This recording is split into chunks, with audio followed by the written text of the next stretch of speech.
There is a free online Go book about shape written by Charles Matthews called Shape Up. It's actually co-written by Charles Matthews and Kim Sung-jun. And it's a very famous shape book. It's very thorough, has a lot of things in it, and it's freely available under Creative Commons.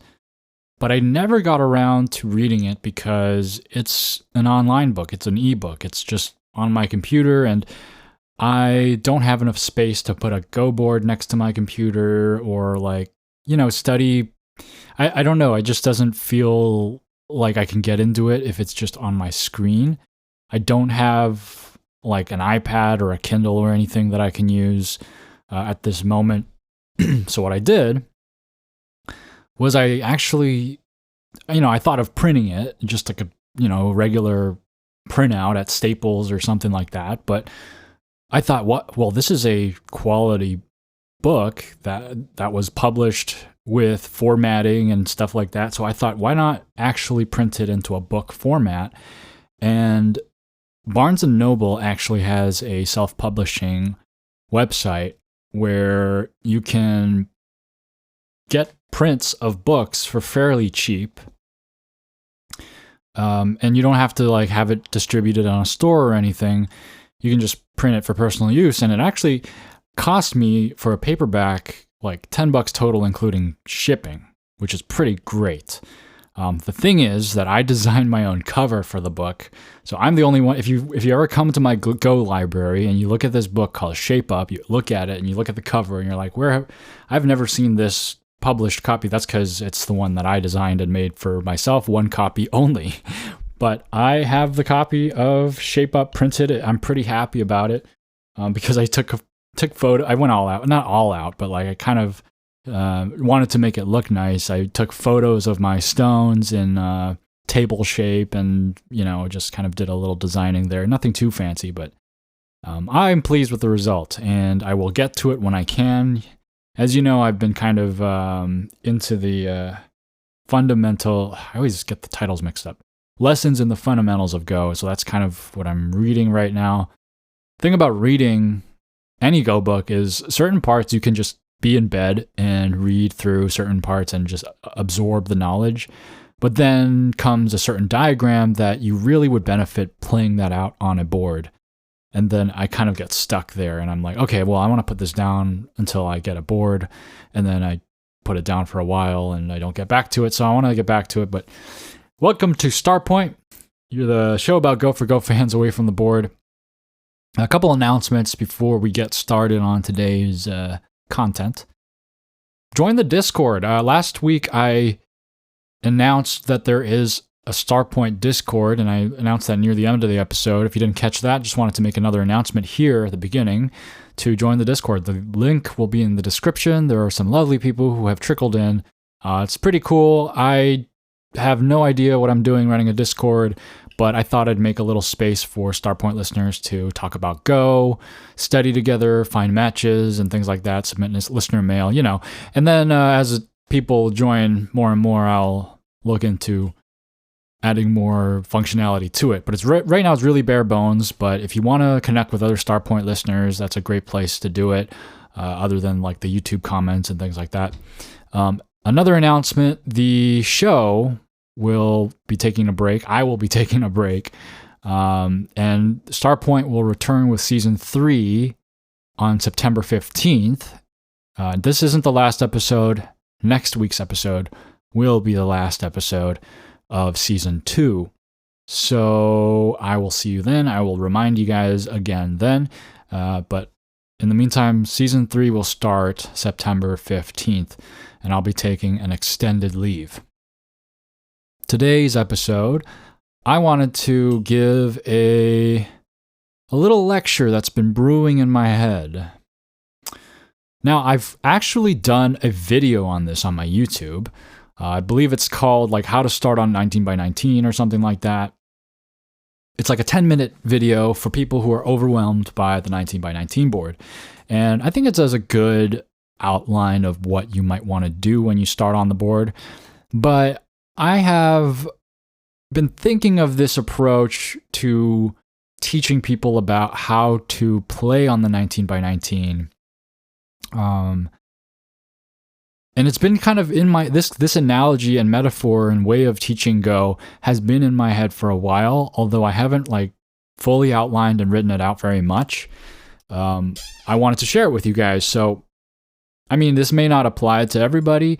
To some people, I would say this is like advanced beginner stage lecture. And what I mean by advanced beginner is you have spent all the time you need to spend on a 9x9 board. And in my view, what I say that you need to do on a 9x9 before moving on to a 19x19, and I strongly encourage doing this on a 9x9, is learn a few basic things. And if you can check all these items off your list, then you're ready to move on to the 19x19. And if you're a stronger player and you know all this stuff already and it's, very, very easy fundamental stuff, maybe you can kind of think about the pedagogy that I'm proposing here and add any value or your 2 cents to what I'm saying. But this is what I think. For 9x9, when you first start, you obviously need to learn the capture rule. You need to learn the capture rule in the middle. You need to learn how captures work on the edge, on the corner. You need to learn how connected groups get captured, like how the mechanics of what liberties are and what liberties count for a connected group. You need to understand the suicide rule, the no suicide rule, rather, where you can't play in your own space, or where you can't play in a space that would cause all of the liberties to be taken up.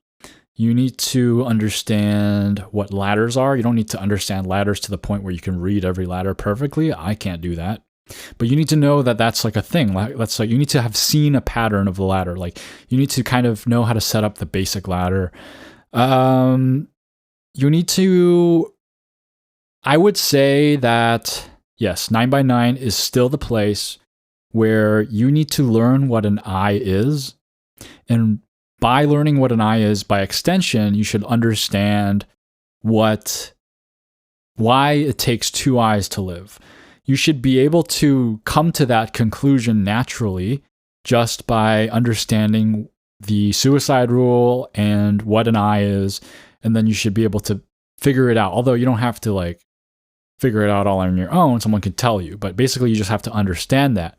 And once you understand what 2 eyes mean and why that's alive, then it's time that you understand the basic dead shapes. You should know the farmer's hat. You should know the rabbity 6 or the fishy 6, I like to call it. You need to know the bulky 5 or the thumbs up 5, as I like to call it.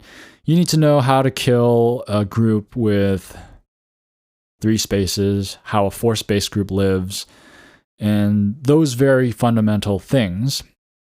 On top of all this, very, very, very, very, very, very, very importantly, you need to know how the game ends and how it is scored.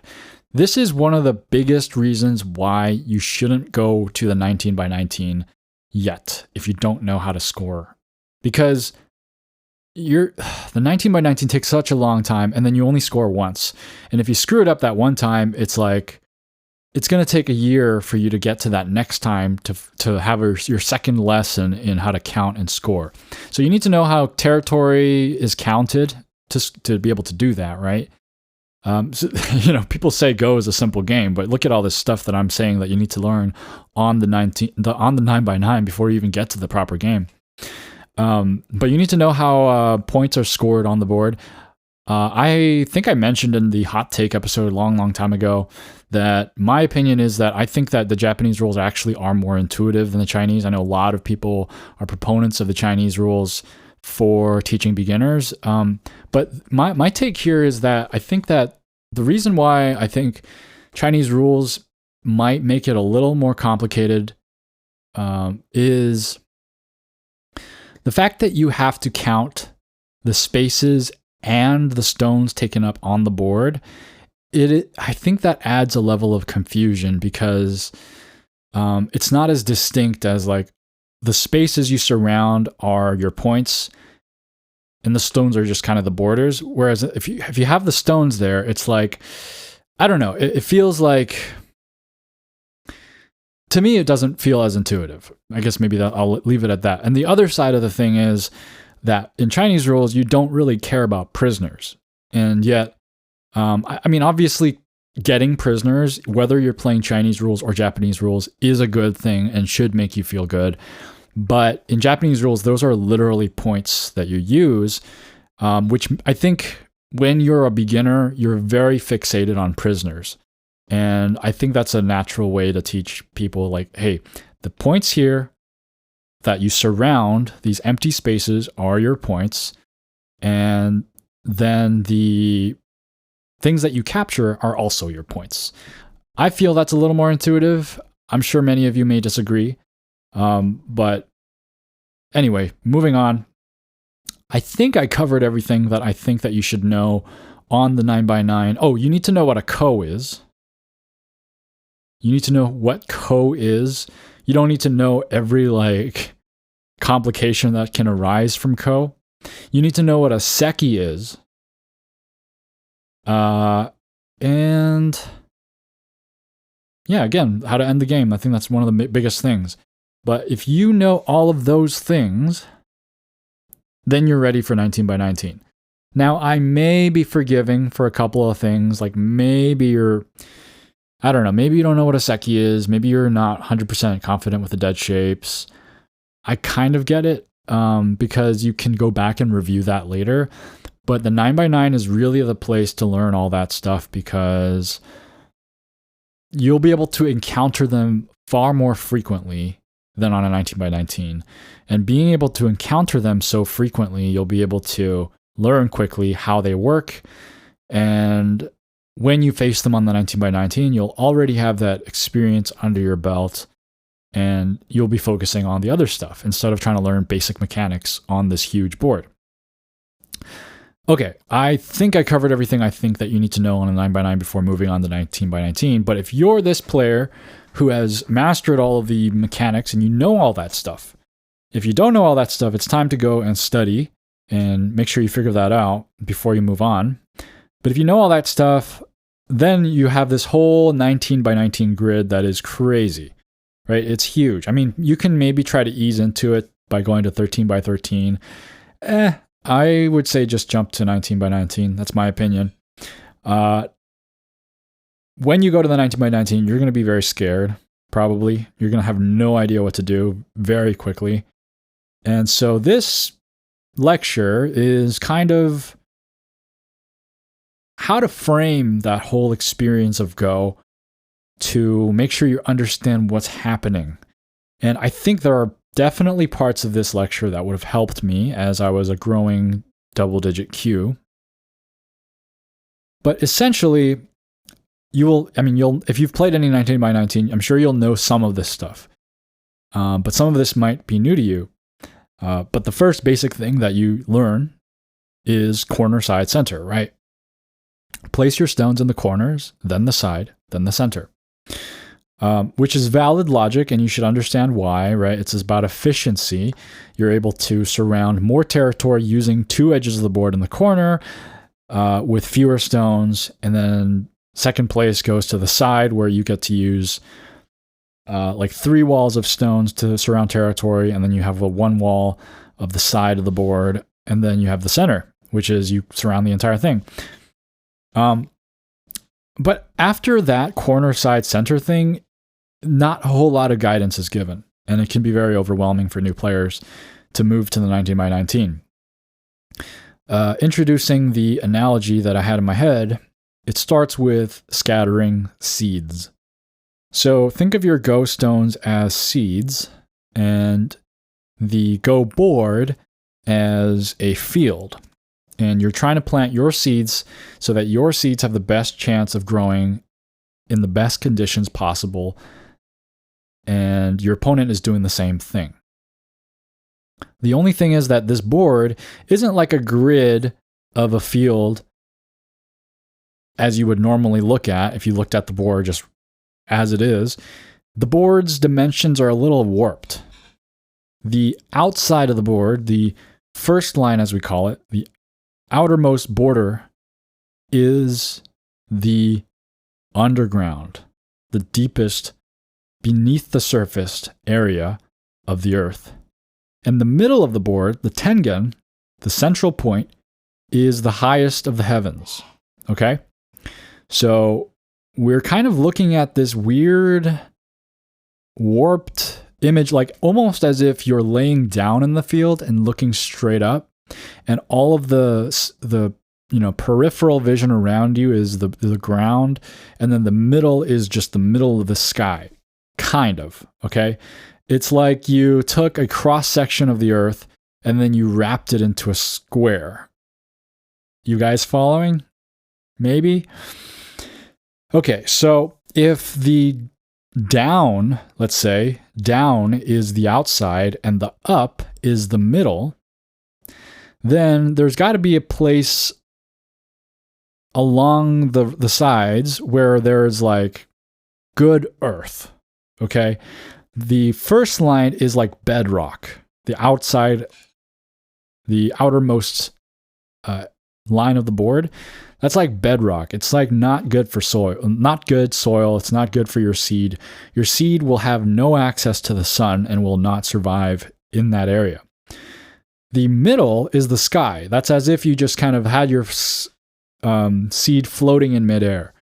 It's not going to take root. It's not going to be able to get nutrients, and it won't grow. So the surface of the earth, like where the soil is the third and fourth lines. Those two lines around the board, that's your ground. That's your base level. Okay? I think a lot of beginners tend to look towards the middle as like the base level for some reason, right? Because it's attractive. I don't know. Our eyes just kind of go to the centers of things, and we feel like we got to put stones there. But the third and fourth lines, particularly, and it's very, very specific, right? Not the second line, not the fifth line, but the third and fourth lines are really where the ideal conditions for your seeds are. So when you're spreading seeds, you want to plant them in the soil, in the surface of the earth, kind of, not too high, not too low. And that's the third and fourth lines. But along the third and fourth lines, and just to recap, to make sure that you're following, third and fourth lines, meaning the first line is the outermost line of the board, and then one inner is the second, and then another inner is the third, another inner is the fourth. That's how we count lines in Go on the board. So along the third and fourth lines around the board, this kind of fertile soil, some soil is more fertile than other soil. Think of the soil closest to the corners as the very rich in nutrient soil. That's the good stuff. This is the prime land. And the soil that's kind of in the sides, not as good, not as healthy, although still viable. So naturally, when you're planting seeds, if you're a farmer and you're going out to plant a seed, you're going to plant it in the fertile soil before the other farmer takes the fertile soil. So that's what you do. You go to the corners. And this will make sense intuitively as you play on, but just know that the corners are where there's a lot of good nutrients and lots of life for your stone.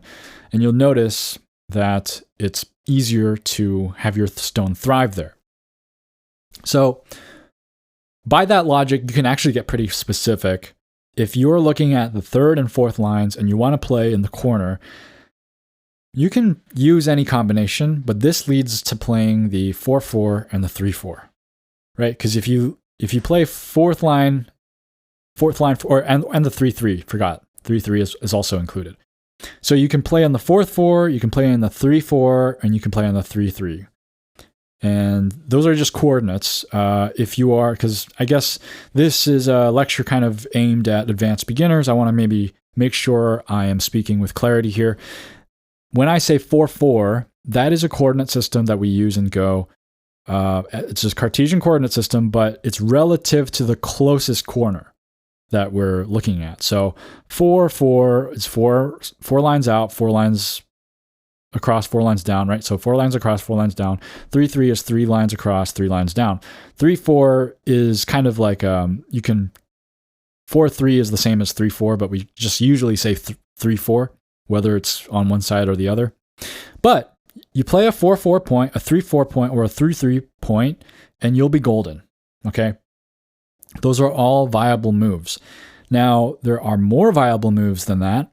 You can play 5-4, you can play 6-3. Almost all of the viable moves are going to have a 4 or a 3 in them. Anyone correct me if I'm wrong, but I don't think anyone's playing a 5-5 or a 6-5 in the opening, right? Or a 6-2 or a 5-2, right? You're not going to be playing those moves. You're going to want a 3 or a 4, and then you'll be mostly... You're not going to play a 7-3 or an 8-3, although maybe in the old days they did stuff like that, so you might actually be okay. But I would recommend going for 4-4, 3-4, or 3-3, okay? And that's what you're doing. You're just trying to put your seed in the soil, in the best soil. When your seed is placed in the soil, your opponent places their seed in another part of the board. And they may take another corner, which is the fertile soil, or they may take a suboptimal place. And whatever they do, it doesn't really matter. Just take the best soil possible and scatter your seeds. You don't want to be like, if you're planting seeds in a field, you don't want your seeds to be competing with each other. You don't want to put two seeds next to each other if you have a whole field to plot them in. You want to scatter them, right? You want to have them take as much room as possible so that they have more space to grow and they have more opportunities, more nutrients for themselves instead of hogging them and taking them away from your other seeds. Now, this is where the next part of the game comes in. Your opponent may put their seed right next to your seed. And this is what we usually call an approach or an attack. And when you put down a seed, whether it's in the corner or on the side of the board. So once you've taken the corners, it's safe to say like the next best parts of the board are the sides. And you can kind of use this logic, although it's kind of grown out of fashion after AI. We usually just approach right away. But if you have a seed somewhere on the board and your opponent places their stone next to your seed, like pretty close, not touching, but like pretty close, like 1 or 2 spaces, then you've got a little bit of an issue. Not a big issue, but here's the thing. When you place a seed on the board, it needs to take root eventually. It needs to grow roots. And the way that it grows roots is it goes in either direction on the 3rd and 4th lines from where it is. Try to visualize that. If you're on the side of the board, let's say, usually, if you've placed your seed in a nice open area, you'll have 2 directions to go. On the right, on the left, from the seed's perspective. Same thing for corners, okay? So the corner is a little bit like, it's just kind of a different shape, but it's the same principle. You can go in one direction or the other direction. And think of that directional opportunity as the opportunity for the seed to take root. So, when your opponent plays a stone next to your seed, you want to take root right away. Why? Because before you had 2 options. You had 2 directions to go to and take root in either direction.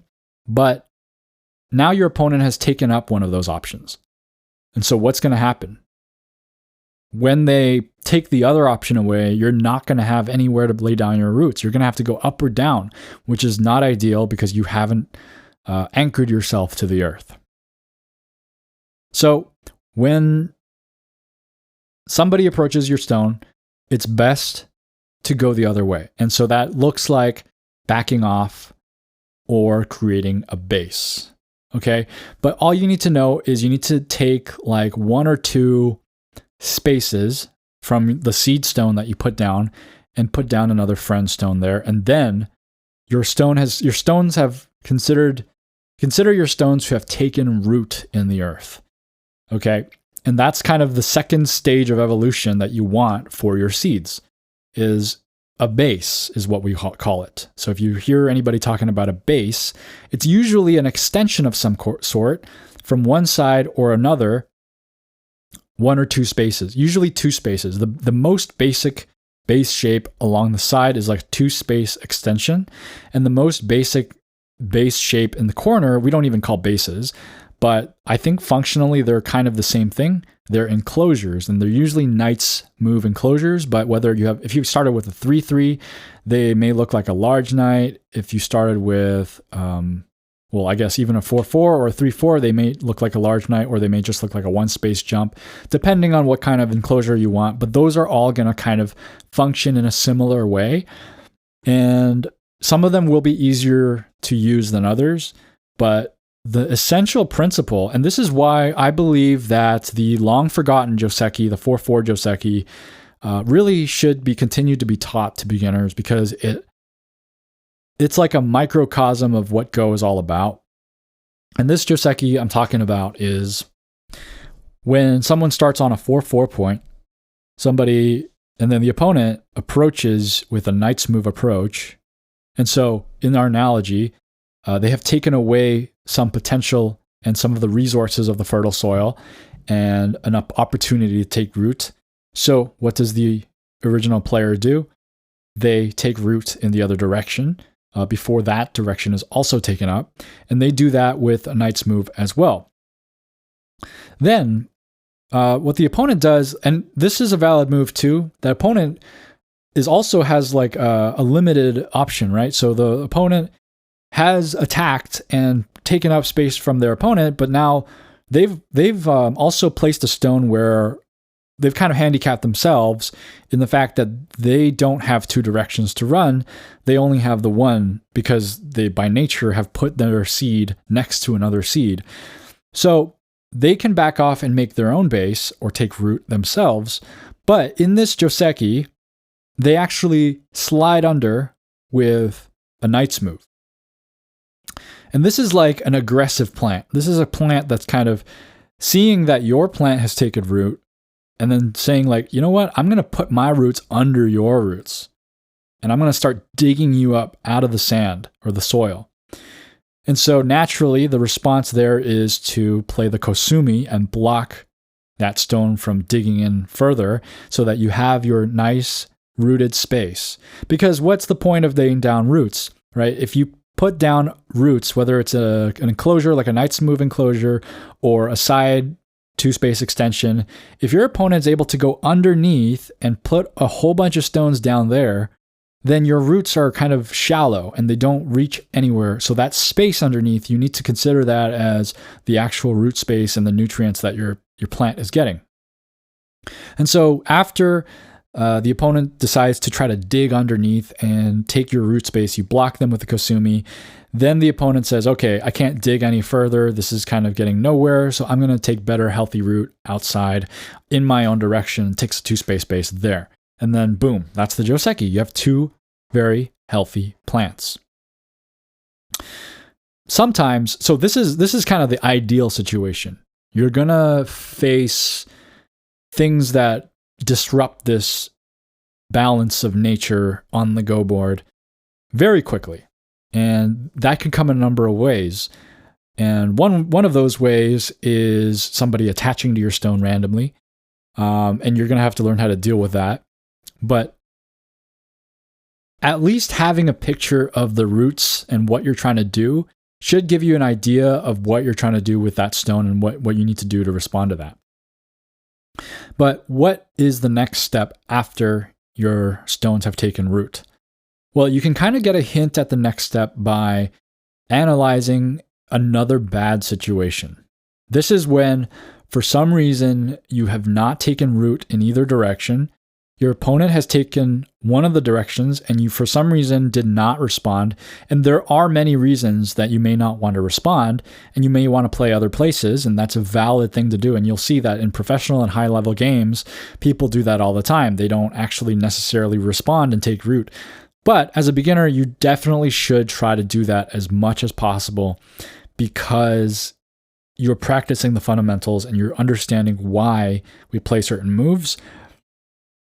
But you may also find yourself eventually in a situation where you haven't taken root in either direction, and your opponent has placed seeds and taken root in both of the other directions that you had on the 3-4 lines, on the third and fourth lines for that stone, and you have nowhere to take root. You can't go right, you can't go left. So what do? That's when you go up. So this is where the analogy starts to get a little funky. But essentially what you want to do when you do take root is you want to have that tree grow. You want to have your little sprout that's just taken a little root and soil, and you want to go upwards towards the sky. And remember where the sky is. The sky is towards Tenga in the middle of the board. And so you're just going to jump out. But you need to make sure all of your little plants are doing well. You need to make sure they're taking root. They've all been taken care of because corner, side, center, right? But what happens, again, going back to the situation when you don't have any roots and your opponent has taken up all of the good soil on the right and the left of your stone and your seed? What do? You go up. You still go up. And there are these plants. This is what I imagine when I see a stone without any roots going towards the center of the board. There are these plants that you hang suspended above ground without any soil, and you see the roots in the air, and they collect moisture from the air, and they're able to survive. And that's what I imagine is happening. It's not an ideal situation for your seed, but you can survive. You can go up, and this is when you usually start creating a dragon and fighting. But you got to run, right? You have to, if you couldn't take root with your plant, you got to kind of pack up and go somewhere else. You need to go upwards. You're not going to go down. You're not going to, crumble in the middle, you're not going to crumble where you are in the soil. You're going to go upwards and try to reach out your arms and get as much sunlight as you can. But essentially, this is what everybody's trying to do in Go. You and your opponent are both trying to create healthy groups with roots and grow into the middle. And by doing that, you are able to control more and more of the board. And now that you understand what you're trying to do and things that your opponent can do to make you uncomfortable, you can also do that to your opponent. And this is why you may not always opt to take root. You may sometimes bother your opponent more. You may want to say, hey, this plant here looks like it's got some flimsy roots. I'm going to go and slide underneath. I'm going to go and put my seed right next to yours. And this is Go, right? This is like what I imagine Go to be. It's like these plants kind of surrounding the land, and they're all fighting for nutrients, and there's not enough for everybody to live. And so you have to make choices based on, and a lot of people kind of see Go as this army management game where people have groups of armies and you have to send resources to some and sacrifice others. But I feel like the pattern I see here is more like a growth pattern. And I always see Go as this thing where you want to grow your groups into formidable things. And I think that is a good foundation to build upon if you're entering the world of the 19 by 19. You'll find it quickly gets complicated, and you may not be able to follow this archetype of laying down roots and reaching for the skies very easily because your opponent will not behave, right? They will play weird moves. But I think if you understand the principle of why you want to do that and what ideally you want to do, it's kind of like Joseki.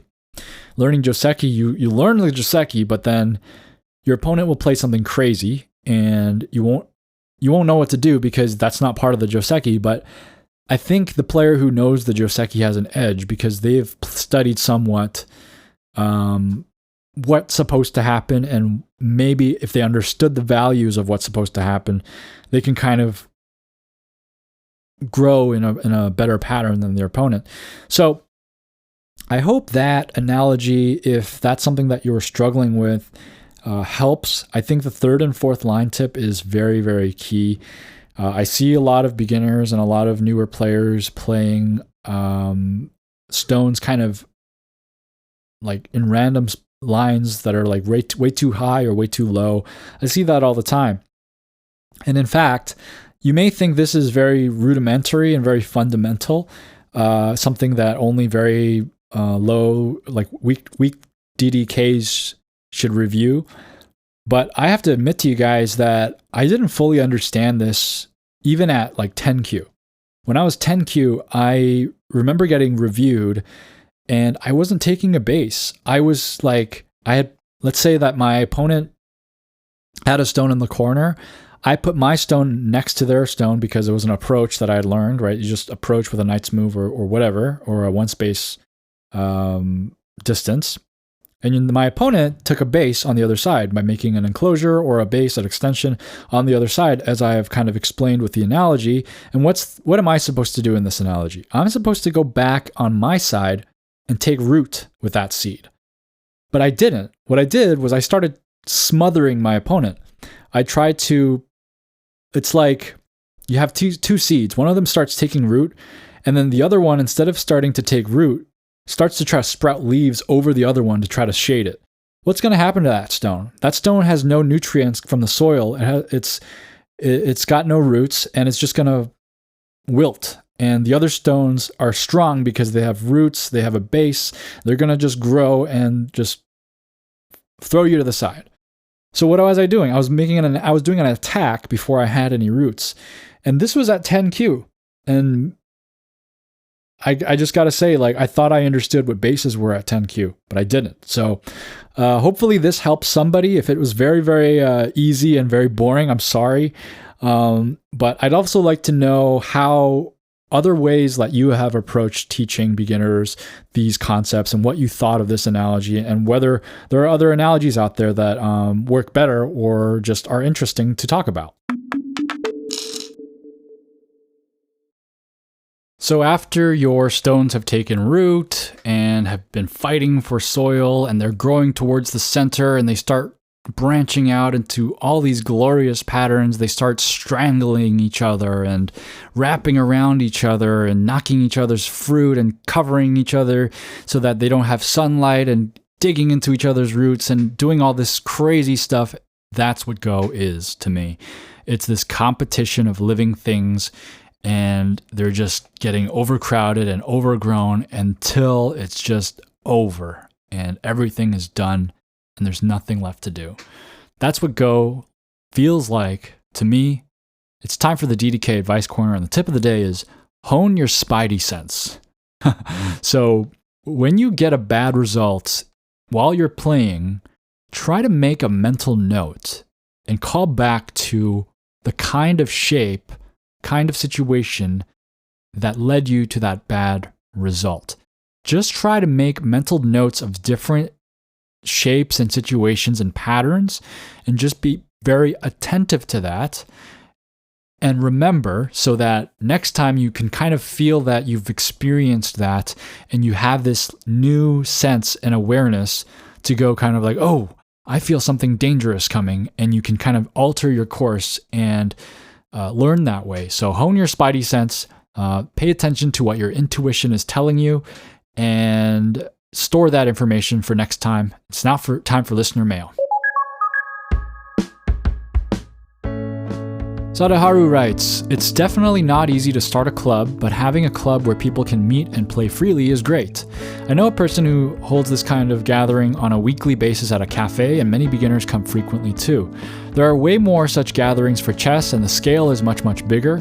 So big that the venue is provided to them for free. Be it a bar, cafe, or just at the parks, I think it would be great if there were more such clubs/gatherings.